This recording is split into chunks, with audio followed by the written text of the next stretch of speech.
First, let's talk about the push and pull dynamic between the divine feminine and the divine masculine. Often, when the divine feminine begins to detach and focus on her own healing, the divine masculine feels an intense pull to reconnect. It's like a magnetic force. And some divine feminines even try to use detachment as a strategy to make the divine masculine return. But let me be clear, I don't recommend this approach. Here's why.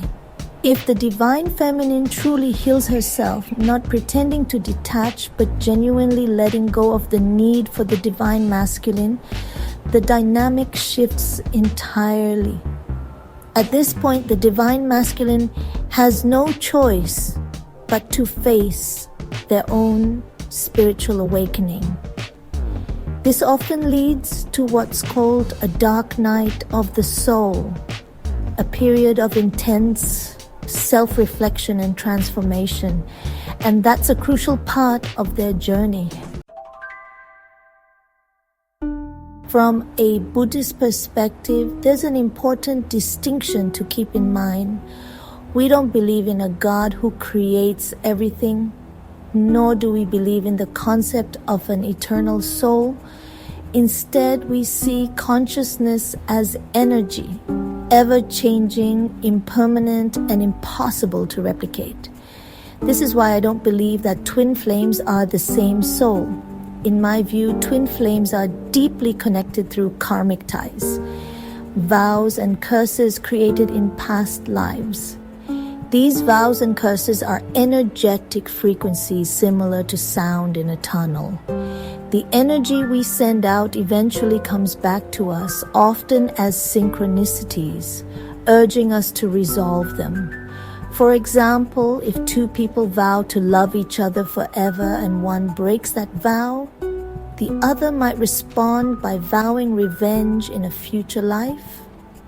Over time, these vows and curses evolve into cycles of pain and reconciliation. Twin flames are often caught in these cycles, and the only way to break free is through conscious effort and healing. Let me share a personal story. 17 years ago, I met my twin flame.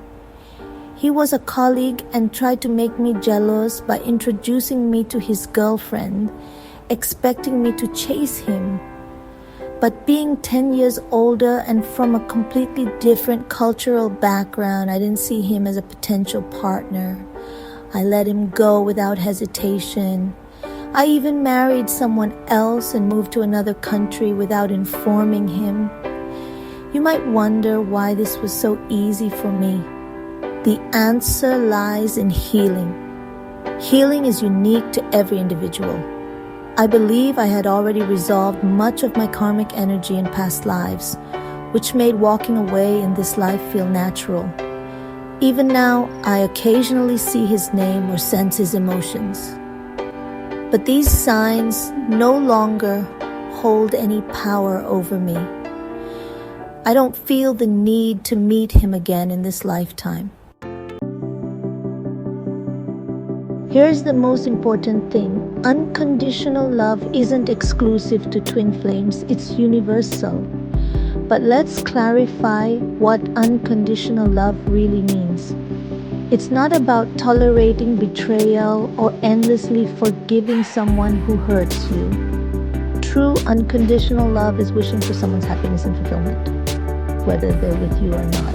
When my DM tried to punish me by flaunting his girlfriend, I didn't react with anger or resentment. Instead, I genuinely wished him happiness and moved on. That act of love, not romantic but pure and selfless, allowed me to find peace and freedom. Ironically, while he wanted me to be miserable without him, he's now unhappy in his marriage and still tries to manifest me back into his life.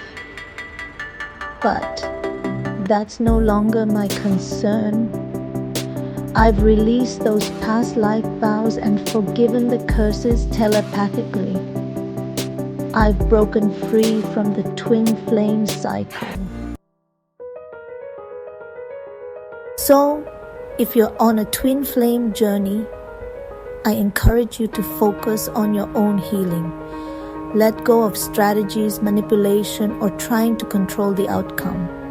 True freedom comes when you release the karmic ties, forgive yourself and your twin flame, and embrace unconditional love, not just for them, but for yourself and everyone around you. Thank you so much for watching. If this resonated with you, don't forget to like, comment, and subscribe.